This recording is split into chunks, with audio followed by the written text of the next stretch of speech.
오늘 저희들 함께 보실 하나님 말씀은 사도행전 8장 1절에서 8절입니다. 8장. 사울은 그가 죽임당함을 마땅히 여기더라. 그날에 예루살렘에 있는 교회에 큰 박해가 있어 사도 외에는 다 유대와 사마리아 모든 땅으로 흩어지니라. 경건한 사람들이 스데반을 장사하고 위하여 크게 울더라.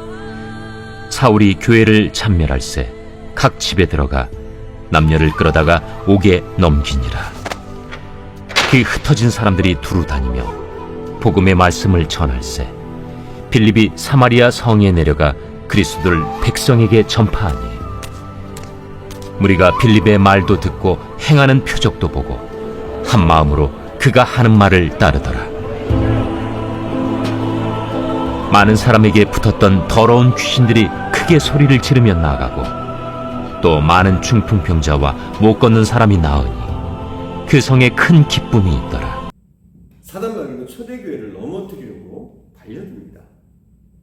우리가 보았던 것처럼 스데반이 죽임을 당합니다. 또 박해로 인해서 성도들이 흩어지기 시작합니다. 예루살렘 교회는 처절하게 짓밟힙니다. 그러나 교회는 사탄의 도전과 핍박에도 무너지지 않고 더욱더 견고히 든든히 세워져 갑니다. 오히려 핍박으로 인해서 더 좋아집니다. 하나님이 역전시켜 주십니다. 여러분 그렇습니다. 교회는 하나님이 지키십니다.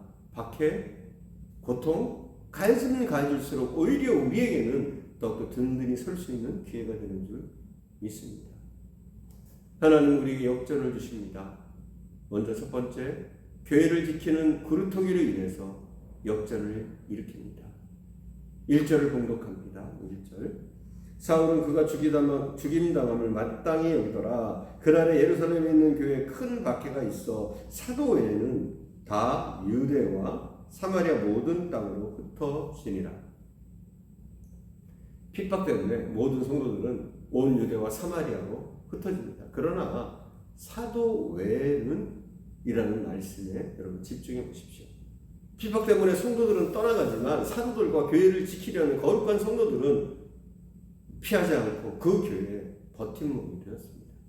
핍박으로 인해서 믿음이 약한 성도들은 흩어졌지만 사도들은 그래도 흩어지지 않고 나무의 버팀목처럼 그 교회를 지켰습니다. 하나님께서 큰 박해를 통해서 예루살렘 교회의 사도들 또 거룩한 무리들을 세우십니다. 거룩한 그루터기들을 세우셨던 겁니다. 이들은 교회의 기둥이었습니다. 바람이 불면 쭉정이는 날아갑니다. 그러나 알곡은 그대로 남아 있습니다. 태풍이 불면 뿌리가 약한 나무는 다 뽑히지만 땅에 깊이 뿌리를 박은 나무는 살아남습니다.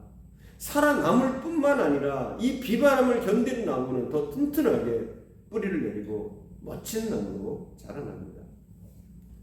예루살렘 교회도 마찬가지입니다. 모든 사람들은 흔들리지만 흔들리지 않는 거룩한 무리들에 의해서 교회는 더욱더 든든히 세워집니다.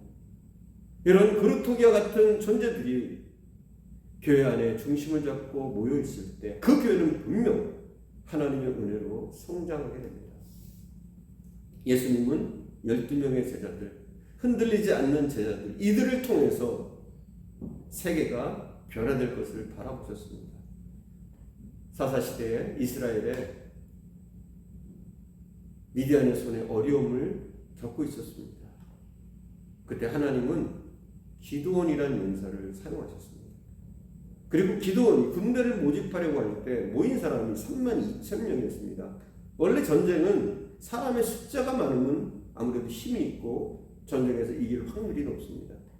사람의 숫자가 힘이기 때문에 그렇습니다. 그러나 하나님의 방법은 다릅니다. 32,000명도 그 당시에 많은 숫자가 아닙니다. 전쟁하기에 턱없이 부족합니다. 그러나 하나님은 너무 많다고 말씀하십니다. 이게 하나님의 관점입니다. 하나님은 이것도 많다고 말씀하시고 300명만 추리게 하셨습니다. 하나님의 관점에서 볼 때 불순종하는 사람 3만 명보다 하나님의 명령이면 따를 수 있는, 복종할 수 있는 300명이 더 강한 것입니다. 순종하는 300명만 있으면 13만 5천 명의 미디안 군대쯤은 거뜬히 이길 수 있음을 하나님은 보여주시기를 원하셨습니다. 하나님께서는 믿음의 준비만 되어 있으면 숫자와 상관없이 믿음의 사람들을 통해서 세상을 변화시킵니다. 비록 저희 교회가 지금은 작습니다. 연약합니다. 얼마 되지 않습니다. 작아 보입니다. 작습니다. 실제로. 그러나 우리가 준비만 되어 있으면 300명의 기도원 용사가 되어 있으면 하나님의 뜻이라면 무조건 순종하려는 그런 믿음으로 준비되어 있으면 적은 숫자지만 바로 우리를 통해서 하나님 일하실 줄 믿습니다. 사탄은 교회의 큰 박해와 분열을 통해 흩으려고 하지만 그 가운데 기둥들이 그 자리에 서 있을 때 하나님의 놀라운 역사가 일어나는 것입니다. 또 두 번째는 흩어진 자들을 통해서 역전이 일어납니다. 4절을 공독하겠습니다. 그 흩어진 사람들이 두루다니며 복음의 말씀을 전하일세. 그 흩어진 사람들이 그냥 흩어진 것이 아니었습니다. 그들 손에 복음을 들고 흩어졌습니다. 자신이 구원받았던 그 간증과 자신의 삶을 통해서 경험했던 하나님, 그 복음을 가지고 흩어져서 복음의 말씀을 전했습니다. 믿음의 사람들은 모이면 예배드리고 흩어지면 전도해야 됩니다. 믿음을 가진 사람들이 흩어져서 직장과 가정과 모든 생활 영역에서 우리는 그 현장에서 복음을 전해야 합니다. 성령 받은 자들이 복음의 말씀을 가지고 흩어질 때 교회는 힘을 얻게 되고 성장하게 됩니다. 사탄은 여러 가지 방법으로 교회를 무너뜨리려고 가진 방법을 다 사용합니다. 그러나 성령님의 역사는 지금도 놀라운 역전을 만드십니다. 특히 복음의 전파는 번물처럼 예루살렘과 온 유대와 사마리아 땅끝까지 흘러가는 것입니다. 이렇게 흘러가는 곳마다 어떤 일이 일어났습니까? 우리가 8절 말씀을 봉독하겠습니다. 8절 말씀. 그 성에 큰 기쁨이 있더라. 그 성에 큰 기쁨이 있었다라고 되어 있습니다. 이 시기는 스데반이 돌에 맞아 죽었을 때입니다. 그리고 증인으로 선 사울은 많은 사람들이 스데반을 돌로 쳐 죽였을 때 스데반의 죽음을 마땅히 여겼습니다. 또 예루살렘에 있는 교회에 큰 핍박이 있었던 때였습니다. 사울이 교회를 진멸해버리려고 해서 많은 사람들이 옥에 갇혀있고 사도 외에는 모든 사람들이 다 흩어져서 교회에 사람이 없었을 때였습니다. 그럼에도 불구하고 이 사마리아 성의 성도들에게는 큰 기쁨이 있었다는 겁니다. 두려움이나 근심, 슬픔과 낙심이 있었던 것이 아니고 이렇게 어려울 때이지만 큰 기쁨이 이 성에 있었다는 겁니다.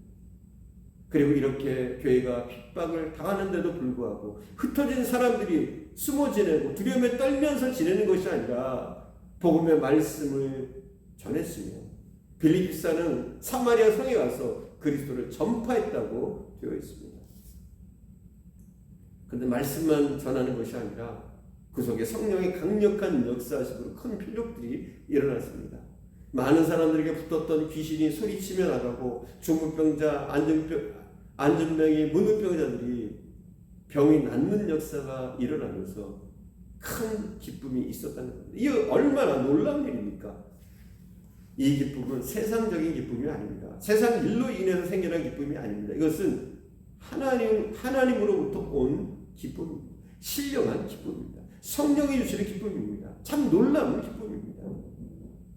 우리가 보아왔던 것처럼 스데반도 돌에 맞아 죽으면서도 그 얼굴에 기쁨이 충만했습니다.